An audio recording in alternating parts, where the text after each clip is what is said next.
نحمدہ ونصلی علی رسولہ الکریم بسم اللہ الرحمن الرحیم۔ اور اس میں بھی اللہ تبارک و تعالیٰ نے بڑے ہی زبردست انداز میں بہت ہی اہم مدابل بیت المقدس کی طرف چہرہ کر کے نماز کو ادا کیا کرتے تھے، وہ اس تمنا کے اظہار کے لیے کئی مرتبہ اس منظر کو کا جواب بڑے ہی خوبصورت انداز میں دیا کہ چہرے کا رخ جس طرف بھی کرو اللہ تبارک و تعالیٰ کے لیے مشرق و مغرب ہے، اللہ تبارک و تعالیٰ کی طرف انسان اللہ نے قبلہ متعین کر دیا ہے، وہ ایک جہت ہے۔ حقیقت میں تو انسان جس طرح بھی اپنے چہرے کو کرے اللہ تبارک و تعالیٰ کا چہرہ اس کے چہرے ہی کے سامنے ہوگا۔ اور تحویل قبلہ کا اللہ تبارک و تعالیٰ نے ایک مقصد بھی بتلا دیا، الا لنعلم من یتبع رسول ممن ینقلب علی عقبیہ، کہ اللہ تبارک و تعالیٰ اس بات کا جائزہ لینا چاہتا ہے کہ نبی کریم حضرت رسول اللہ صلی اللہ علیہ وسلم کی اتباع کرنے والا کون ہے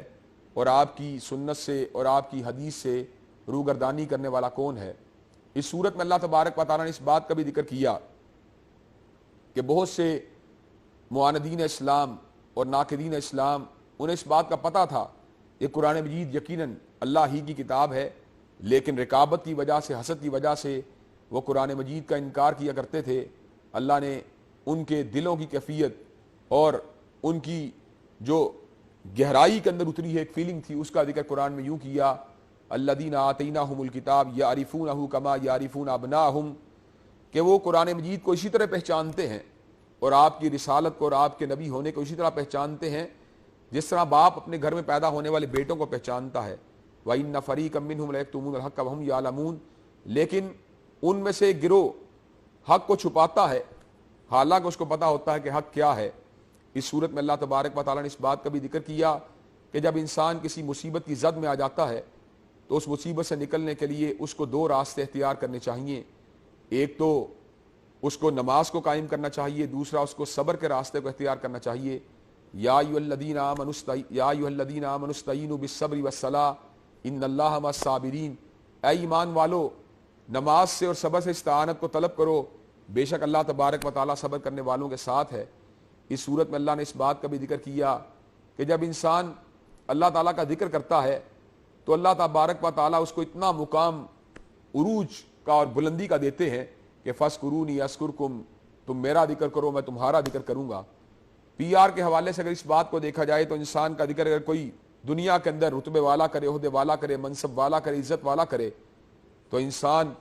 اس کے اوپر خوشی سے پھولے نہیں سماتا۔ اس انسان کا رتبے کا عالم کیا ہوگا کہ جس کا ذکر مخلوق نہیں بلکہ خود خالق کائنات کرتے ہیں۔ اس صورت میں اللہ تبارک و تعالیٰ نے اس بات کا بھی ذکر کیا کہ وہ لوگ جو اللہ کے راستے میں کٹ جاتے ہیں اللہ تبارک و تعالیٰ ان کو ہمیشہ کے لیے زندہ و جاوید فرما دیتے ہیں۔ عام لوگ فوت ہونے کے بعد برزخی زندگی کے اندر آرام کی نیند سو جائیں گے،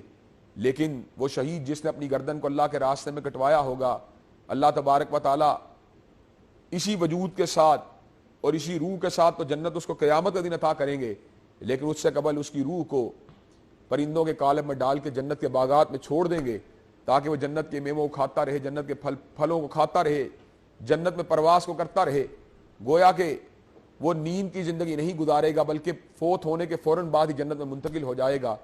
اس صورت میں اللہ تبارک و تعالیٰ نے اس بات کا بھی ذکر کیا کہ کائنات میں ہر سو پھیلی ہوئی جو مختلف طرح کی اللہ تبارک و تعالیٰ کی تخلیق ہے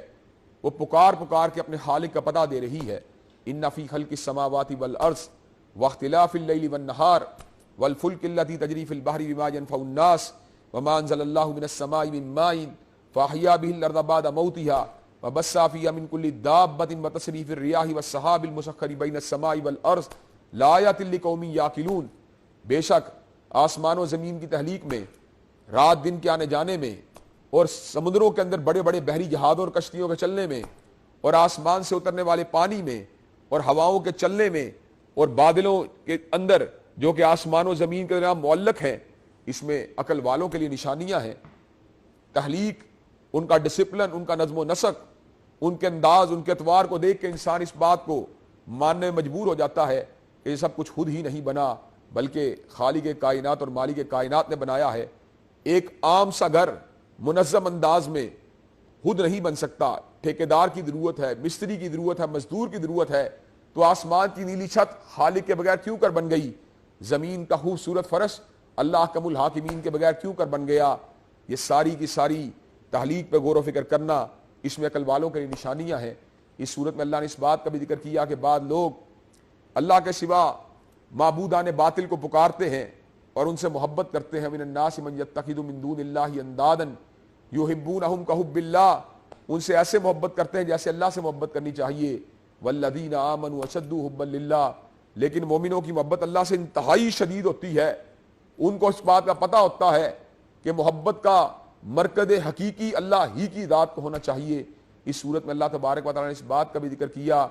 کہ زمین کے اوپر قیام امن کے لیے اور فساد سے زمین کو پاک کرنے کے لیے قتل و قتال کے مرتکب کو خود بھی قتل کر دینا چاہیے۔ قانون کے اندر ایسے شخص کی سزا بھی قتل ہونی چاہیے۔ یا ایھا الذین آمنوا کتب علیکم القصاص فی القتل الحر بالحر والعبد بالعبد والانثى بالانثى۔ اللہ تبارک و تعالیٰ اعلان فرماتے ہیں کہ اگر مومنوں تمہارے پہ قتال کو جو ہے وہ لازم کر دیا گیا ہے، اگر کوئی مرد قتل کرے تو اس جواب میں اسی مرد کو قتل کیا جائے گا، عورت قتل کرے تو بدلے میں اسی عورت کو قتل کیا جائے گا، آزاد قتل کرے تو بدلے میں آزاد کو قتل کیا جائے گا، غلام قتل کرے تو بدلے میں غلام کو قتل کیا جائے گا۔ اور اس کا مقصد کیا ہے؟ وَلَكُمْ فِي الْقِصَاصِ حَيَاةٌ يَا أُولِي الْأَلْبَابِ، تمہارے لیے قصاص کا زندگی ہے۔ عقل والو اس بات پر تمہیں غور و خوض کرنا چاہیے۔ اللہ تبارک و تعالیٰ نے رمضان المبارک کے ماہ مبارک کے حوالے سے جو فرض عبادت ہے اس کا ذکر بھی اس پارے میں یوں کیا۔ اللہ تبارک و تعالیٰ اعلان فرماتے ہیں یا ایھا الذین آمنوا کتب علیکم الصیام کما کتب علی الذین من قبلکم لعلکم تتقون، تمہارے اوپر روزوں کو اسی طرح فرض کیا گیا جس طرح تم سے پہلے لوگوں پہ فرض کیا گیا تاکہ تمہارے اندر تقوی پیدا ہو جائے۔ روزوں کی گنتی کو پورا کرنا یہ ہر مسلمان مومن کے لیے ضروری ہے، لیکن اگر بیماری آ جائے یا سفر میں جانا پڑ جائے اور روزوں کو چھوڑ دیا جائے تو بدلے میں باقی اور دنوں میں آنے والے ایام میں روزوں کی گنتی کو پورا کر لینا چاہیے۔ اس صورت میں اللہ نے اس بات کا بھی ذکر کیا کہ میرے بندے میرے بارے میں سوال کرتے ہیں وَإِذَا سَأَلَكَ عِبَادِي أَنِّي فَإِنِّي قَرِيبٌ، تو میں ان کے قریب ہوں۔ اللہ تبارک و تعالیٰ کتنے قریب ہیں؟ کہا نَحْنُ أَقْرَبُ إِلَيْهِ مِنْ حَبْلِ الْوَرِيدِ، کہ شارگ حیات تو تم سے دور ہے لیکن میں شارگ حیات سے بھی قریب ہوں۔ اجیب دعوت الداعی اذا دعان، ہر پکارنے والے کی پکار کا جواب دیتا ہوں جب وہ مجھے پکارتا ہے۔ اس صورت میں اللہ تبارک و تعالیٰ نے مظاہر فطرت میں سے ایک خوبصورت مظہر چاند کی اہمیت اور اس کی ڈیوٹی کا ذکر کیا۔ یسألونک عن الأہلہ، لوگ آپ سے چاند کے بارے میں سوال کرتے ہیں۔ قل ہی مواقیت للناس والحج، کہ یہ لوگوں کو پتہ بتلانے والا اللہ تبارک و تعالیٰ کا بنایا ہوا خوبصورت کیلنڈر ہے۔ اس سے مختلف مہینوں اور حج کے مہینوں کا جو ہے تعین ہوتا ہے۔